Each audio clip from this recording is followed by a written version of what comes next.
Welcome to the Forever Love Podcast. I'm your host and relationship coach, Lily Mtongwiza.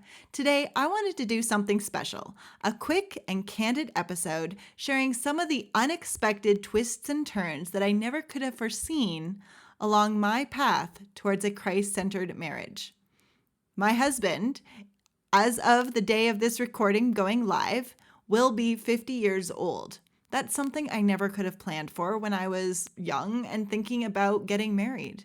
And so today, in this episode, I want to share with you some of the things that I've learned along the path that were completely unexpected. Please enjoy.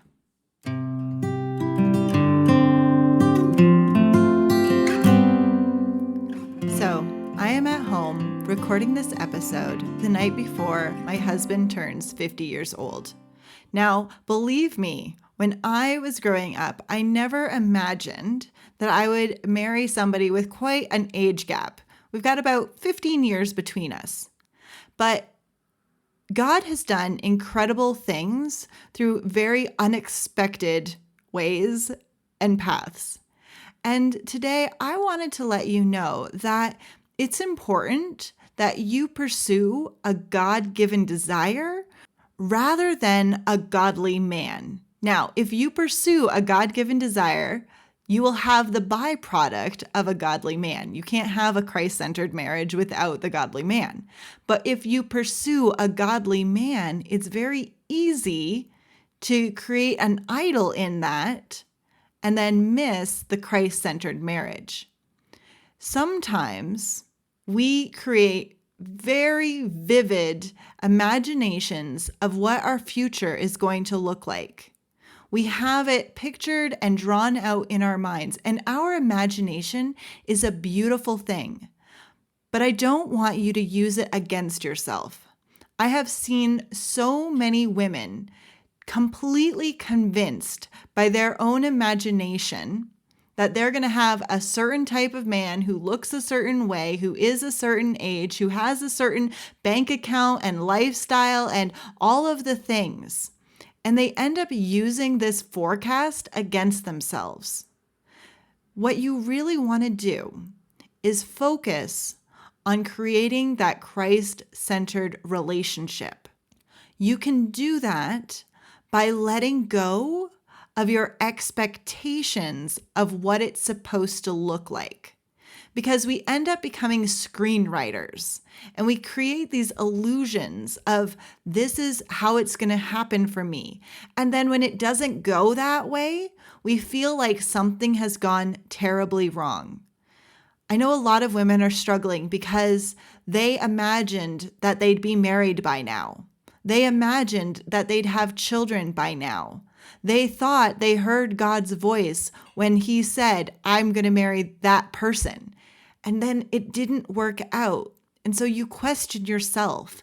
You question whether you heard God. You question whether you're going to be able to do the things that you once thought you were going to be able to do. And that is why I want to encourage you.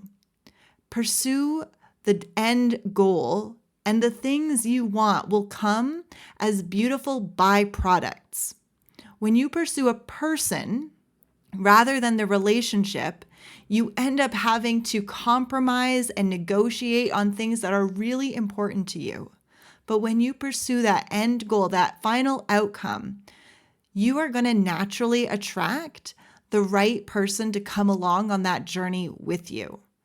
So, like I said, there are several things I never would have imagined when I was planning on getting married. I thought that I would marry the boy next door. And essentially I did. I married my high school sweetheart at age 20, and it was a disaster. And I realized that some of the things I imagined could be wrong. And I'm always free to use my imagination to create something new, to create new desires.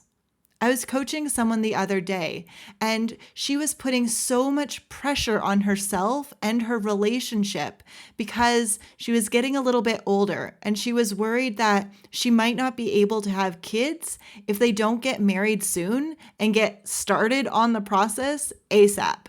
And so a 2-week delay on her engagement and wedding plans was causing her enormous pain because she made it mean that she might not have kids.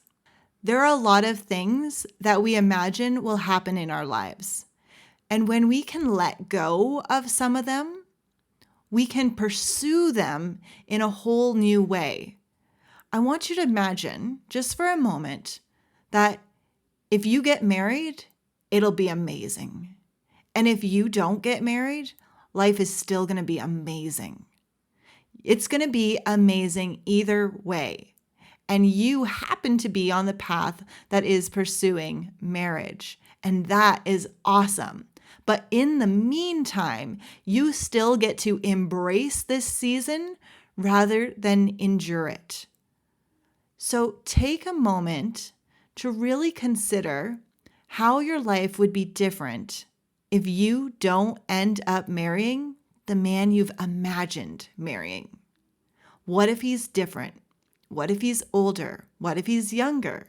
What if he's from a different nationality? I never imagined I was going to marry a Black guy with kids who'd been through a divorce, and I never imagined that I was going to move to Zimbabwe of all places. I didn't even know about Zimbabwe until I was in grade 12. So there were things that I had no awareness of, and therefore I could not desire them. There is a man out there who you have no awareness of, and so it's impossible for you to desire him. If you've been desiring what's available to you, you've got a very limited selection. But if you can open up to the possibility of wanting something you haven't experienced yet, the world becomes so vast. The possibilities become endless. So what unexpected, wonderful experiences are you willing to open yourself up to? My husband is about to turn 50 years old. I never imagined that I would be tracking my years in that way. It's a weird place to be at, honestly. And it makes me pause and it makes me think about my life in different ways because I'm thinking about the next 50 years and what that's going to look like for both of us. It requires me to grow. It requires me to challenge the ideas that I had set for a very long time about what my life would look like. And I think it's a good thing. I think it brings out the best of me. I think that it helps to refine who I am, and it forces me to rely on Christ. Anything that requires you to rely on Christ is always going to be for your good, and God will certainly give you more than enough opportunities in life to rely on Him. So rather than resent those opportunities, embrace them. It always helps me to know that all of these things are working for my good. I have to remind myself of that quite often. It's not a thought that comes naturally. Naturally, I think, how could this be of any good? How could anything good come from Nazareth? How is this going to work? This is impossible. This is a disaster. But when I can step back and really be intentional about adopting the mind of Christ and believing, and I mean really believing, that whatever is going on, whatever uncontrollable circumstance or situation is happening in my life, it has to be for my good because that's what God said. And if I'm going to be a Christian, I'm going to believe that what He said is true. So if I'm going through a hard time, it's got to be for my good. My daughter was diagnosed with diabetes type 1 when she was 12 months old. That was unexpected. I didn't know how to deal with that. And yet, when I leaned into the truth of God, it canceled fear. When I leaned into the fact that He loves me and He loves her, I was able to get away from the desperate need to have this be fixed immediately, which it wasn't.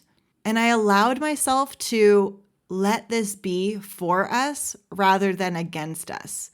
We talk a lot about the weapons that are formed against us and them not being able to prosper. But the thing that's going to stop them from prospering is letting go of the fear you have of those weapons. And in your case, that might be facing the fear of being single. And what if you don't get married? What does that mean for your life? What are you making it mean if you do or don't? Really have a look at that, because the truth there will set you free.